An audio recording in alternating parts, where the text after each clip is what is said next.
The darkest corners of human nature, where reality twists into nightmare, and the line between myth and murder blurs. Horror true crime lives at the intersection of fear and fact.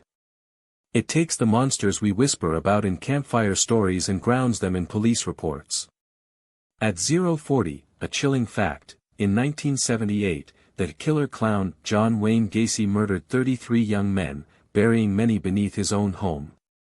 The world recoils as we realize evil can wear a smile. From the shadowed alleys of Victorian London to the suburban basements of modern America, these cases force us to stare into the abyss. They remind us that horror is not always supernatural, sometimes it wears a human face. History is littered with crimes that shock the conscience.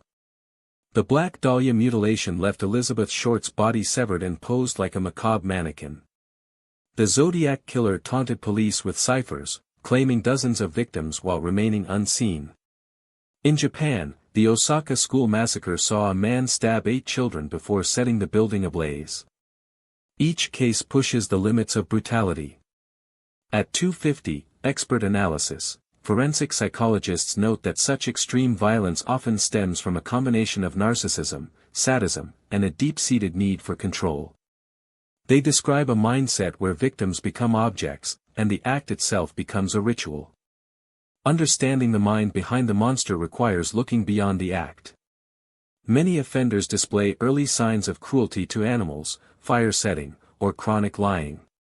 These behaviors form the so-called McDonald triad, a warning sign researchers have linked to later homicidal violence.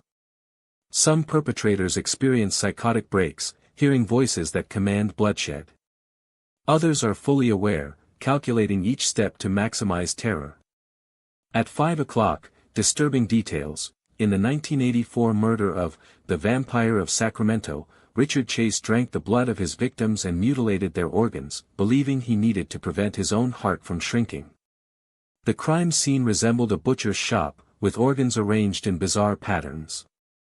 Bringing horror to justice is a grueling pursuit.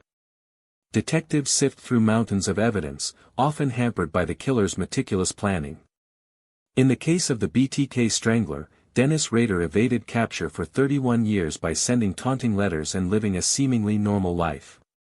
Advances in DNA technology finally linked him to the crimes, leading to his arrest in 2005. The courtroom becomes a stage where victims' families confront the face of evil. At 7:20, we ask you, if you could ask one question to a criminal psychologist about what drives such horror, what would it be? The aftermath of horror true crime reverberates far beyond the courtroom. Survivors grapple with PTSD, anxiety, and a shattered sense of safety. Communities may experience heightened fear, leading to increased security measures and changes in legislation. Some cases inspire copycat crimes, proving the dark allure of notoriety. At 9:40, surprising twist, after decades of obscurity, the long-lost diary of the Black Dahlia suspect was discovered hidden inside a wall of an abandoned Hollywood theater, revealing a confession that rewrote the official narrative. The document, verified by hand experts, suggests the killer was not a lone drifter but a well-connected socialite who used the murder to blackmail powerful figures. Horror true crime forces us to confront the capacity for darkness that resides in us all. By studying these cases, we gain insight into the warning signs, the investigative breakthroughs, and the resilience of those who survive. If this journey into the abyss intrigued you, hit subscribe, ring the bell, and share your thoughts in the comments. Remember, the true horror lies not in the monsters we imagine, but in the real ones we forget to watch.